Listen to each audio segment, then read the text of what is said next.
Jimmy Garoppolo just finished his first full season as a starting quarterback in the NFL.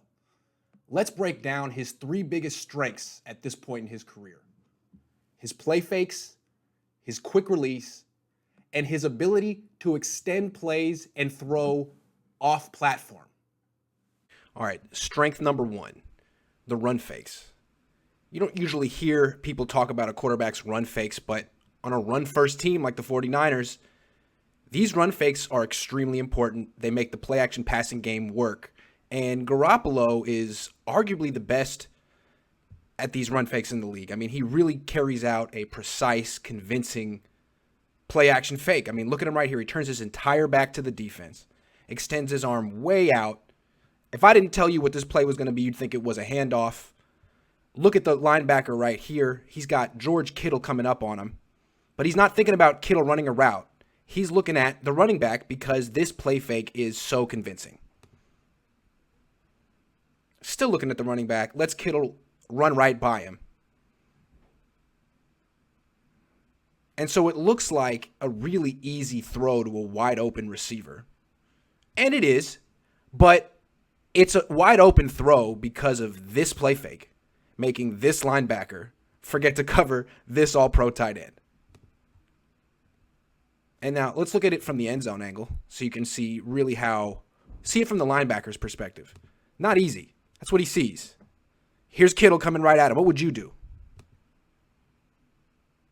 Checkmate. Great play fake. Another beautiful play fake, this time against the Seahawks. Watch Bobby Wagner, 54. Look at how aggressively he runs up because of that perfect play fake. Now, he should be back here, right in between, right in the throwing window. But he's not. And there's a clear window to throw to Deebo Samuel for a 24-yard gain. Let's look at it from the linebacker's perspective. I mean, let's pause it. At the moment of no return, right there. What is he supposed to do? He's committed. He's screwed. He has to retreat, but it's way too late. He needs to be back here, and there's a clear throwing lane. So, again, Garoppolo makes this an easy throw because of the play fake. If the play fake were lazy, if there were no play fake, there would be no window. But because he does the job correctly at the beginning of the play, the next part of the job is incredibly easy.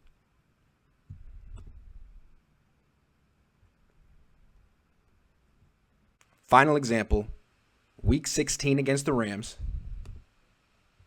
Beautiful play fake. Makes the linebacker run the wrong direction, 5 yards. Opens up a wide open passing window to George Kittle. Boom. I mean, the easiest big play you'll see in the NFL. And it's all made possible by Jimmy Garoppolo's attention to detail with his play fake. I mean, again, it's subtle, but this is a run-first team. The quarterback needs to be able to do this convincingly, perfectly. And Jimmy Garoppolo really does.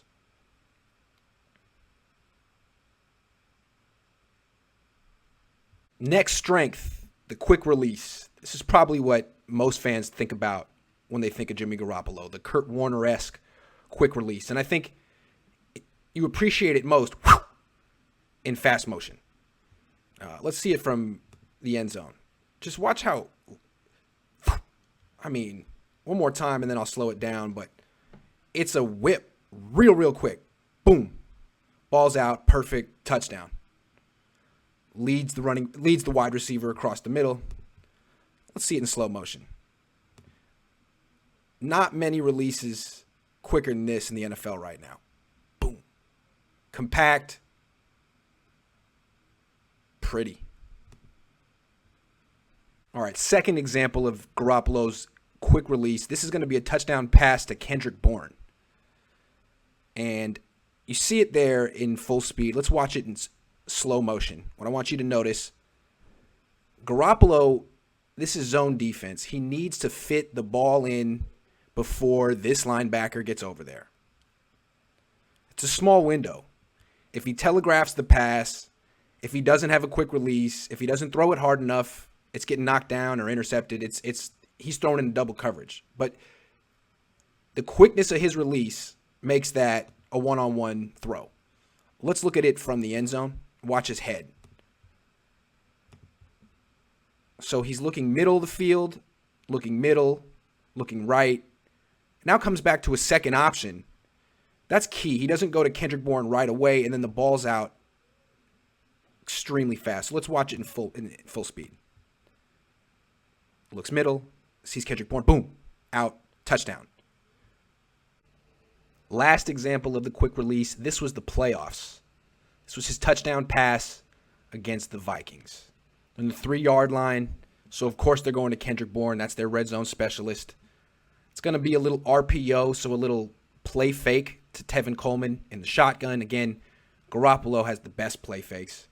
And then what he needs to do is put the ball in Tevin Coleman's stomach. Keep it there. Show it to the defense. Then pull it back and fire the ball to Kendrick Bourne like a gunslinger in the Wild West, like Billy the Kid. Show the ball. Now pull it away. Quick draw McGraw over here. Boom. Before 54 and 41 can figure out what's going on. Perfect. Watch it again. One more time in slow motion, then real speed to get the true appreciation for the artistry of young James Garoppolo. I call him James when he makes plays like this. Other times he's Jimmy. All right. The key is to create the window with the play fake and then get the ball out before 54 and 41 can get over there. And he does. All right.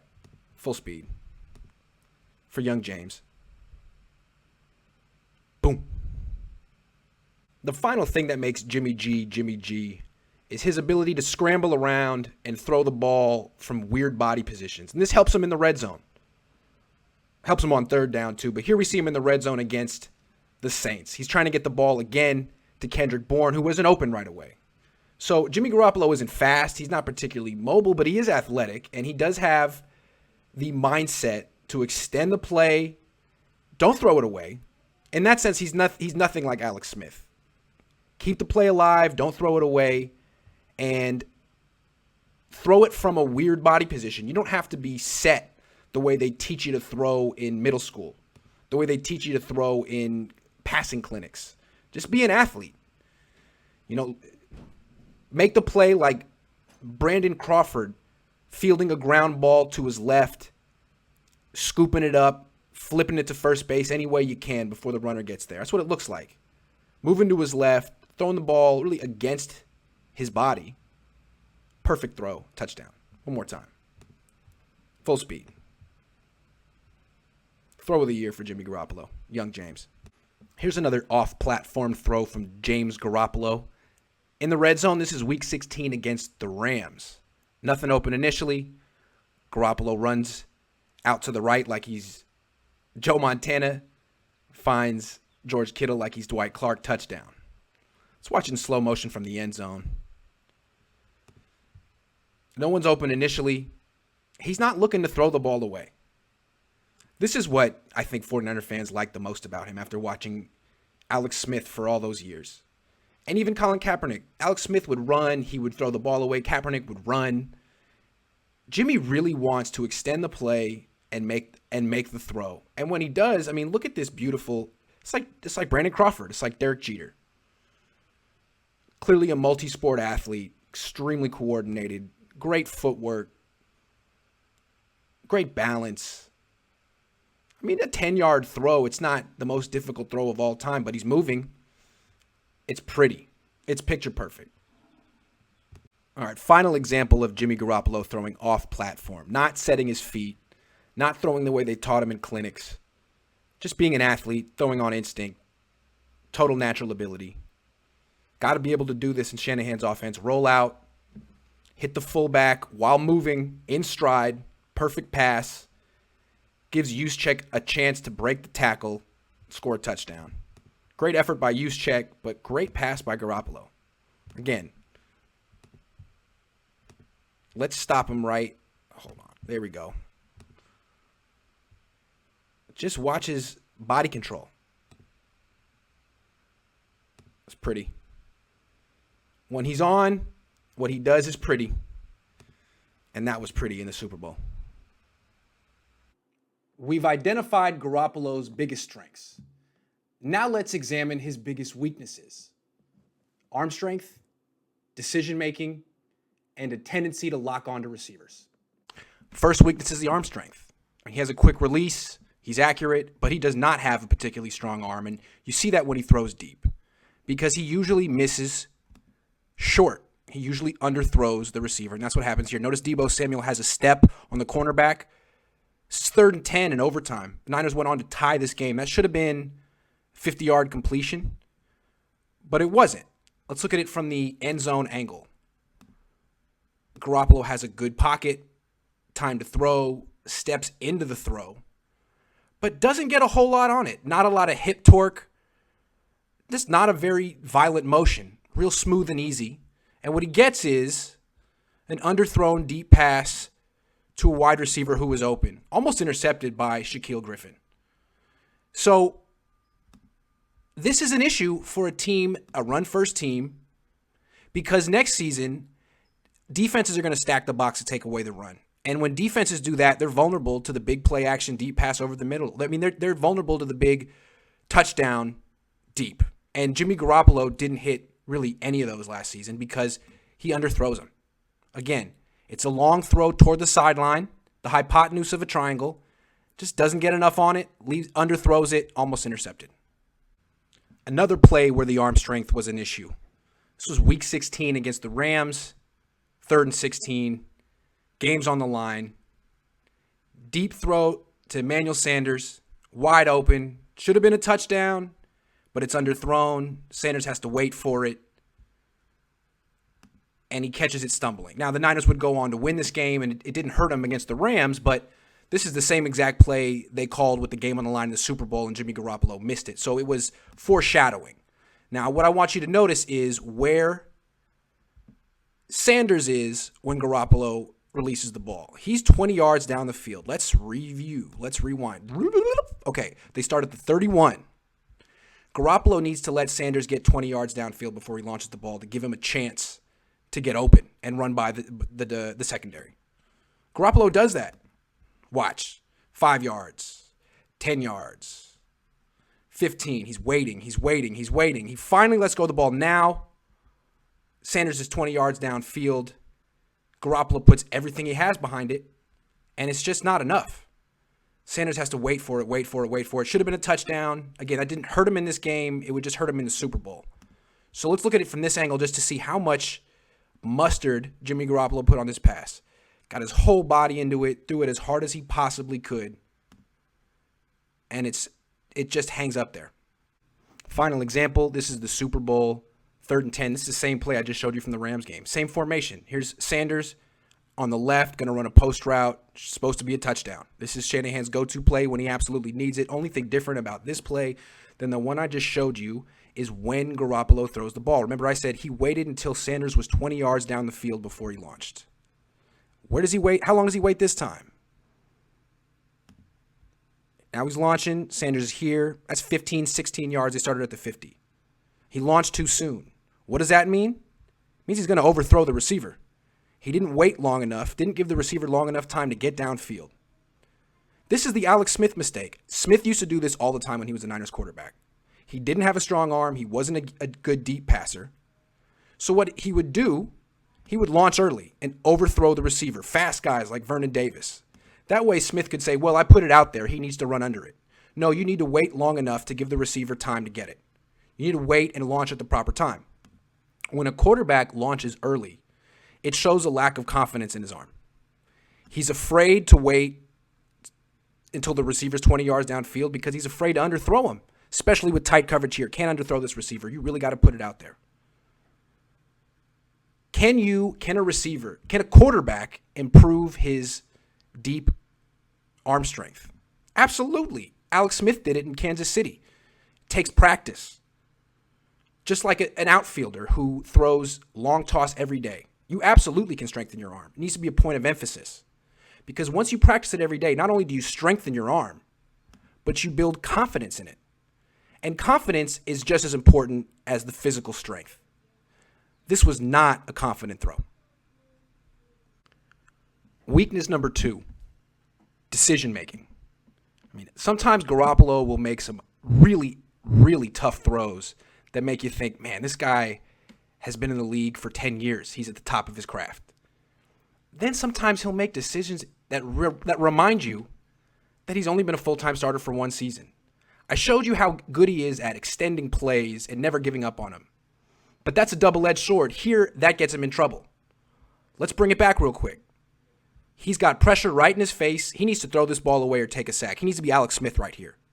Instead, he makes a couple of bad decisions. Let's watch it again. Instead of taking the sack or throwing the ball away, he runs away. And then not only that, he's got one hand on the ball. One hand. If he's going to run the way, he's got to grasp that thing as hard as he can with 2 hands. Squeeze the life out of it. Ball gets knocked out. Jadeveon Clowney recovers. That's a 6-point mistake. Another bad decision. This one came in a playoff game against the Vikings. Empty formation. Vikings know Garoppolo is going to pass. He's got to read the field real quickly and make a smart decision. Instead, he does that. He locks on to George Kittle and throws into double coverage. I mean, he sees that double coverage. He throws it anyway. You can't do that, especially in a playoff game.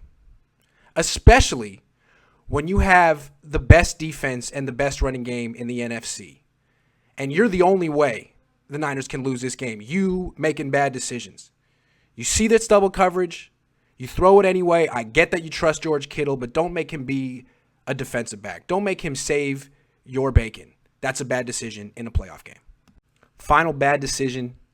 This one came in the Super Bowl, and it's a lot like the one he made against the Seahawks. He's under pressure. He's going to get sacked. Okay, don't make a bad play worse. Don't flick the ball blindly downfield when you're taking a hit and throw an interception. This should have been worst case scenario, a sack. You could have thrown the ball away. Instead, you threw the ball up for grabs. It looked like he was throwing with his eyes closed. I mean, great play to avoid that guy. Now go down or throw the ball away. You can't just jump and flick it downfield while taking a hit in the Super Bowl. Joe Montana never threw an interception in the Super Bowl. The Super Bowl is when you have to be very, very judicious with your decisions. You can't do JV stuff like that. This is why Kyle Shanahan doesn't fully trust Jimmy Garoppolo. Final weakness is locking on to receivers. This is pretty drastic. Watch him here. Garoppolo's going to Emmanuel Sanders. And watch, his head goes there right away. He's staring at Sanders. I mean, he locks on so hard, he doesn't see this linebacker right in the throwing window, like standing right there. I don't see how he doesn't see him. And this is the thing with Jimmy. When he gets picked, a lot of times he gets picked by a linebacker, which shows he's so laser focused down the field, which is admirable, not looking at the pass rush, but you do have to see the underneath coverage. You can't just eyeball your intended receiver the whole time because, one, it shows the whole defense where you're going. He's looking there. As soon as he drops back, he looks there the whole time.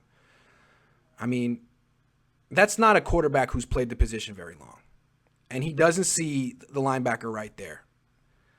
That's not the play you see from a elite quarterback. This is a rookie mistake. And you understand because he lacks experience, but come on, James. Here we go again, locking onto receivers. This is the playoffs. This is just before Kyle Shanahan took the ball out of Jimmy Garoppolo's hands, basically for good. Notice he drops back and stares the same direction the entire time. Gets picked by a linebacker that he doesn't see. So let's watch it one more time. Watch the drop back. Watch where his head goes. Immediately to the right where he's looking. Now watch the linebacker. This is zone coverage. He's keying on the quarterback. He's moving before the ball comes out. And that's the easiest interception of his life. Now, this is a playoff game. You make this mid-season when you're 10-1, no harm, no foul. But You got to learn from it because you can't do this in the playoffs, because if you do, your head coach will call 50 runs and 2 passes following that. Final bad decision. This is the Super Bowl, 2nd and 10, 144 left, Niners down by 4. That was real fast. I'll show you it from the end zone in slow motion. It's the same mistake he made in the previous 2 clips. Quick throw, watch his head. Immediately goes to his receiver, stares, waits, leads the free safety to the play, almost gets intercepted. There were a lot of near interceptions for Jimmy Garoppolo last season because he didn't hold his eyes down the middle of the field. Experienced elite quarterbacks don't get the ball and stare immediately at the wide receiver they want to throw to. They wait a second. But Jimmy's inexperienced. First full season. Did this a few times. Leads the defense to the play. So look, he gets it. He looks immediately to Kendrick Bourne. Free safety sees it, is breaking on it now before the ball is out. Almost intercepted. Locked onto a receiver in the Super Bowl. Almost was a pick. This is one major area where Garoppolo can improve. So those are Garoppolo's biggest strengths and weaknesses. A lot of things he does well, a lot of things he can improve on. But remember, he's still a work in progress.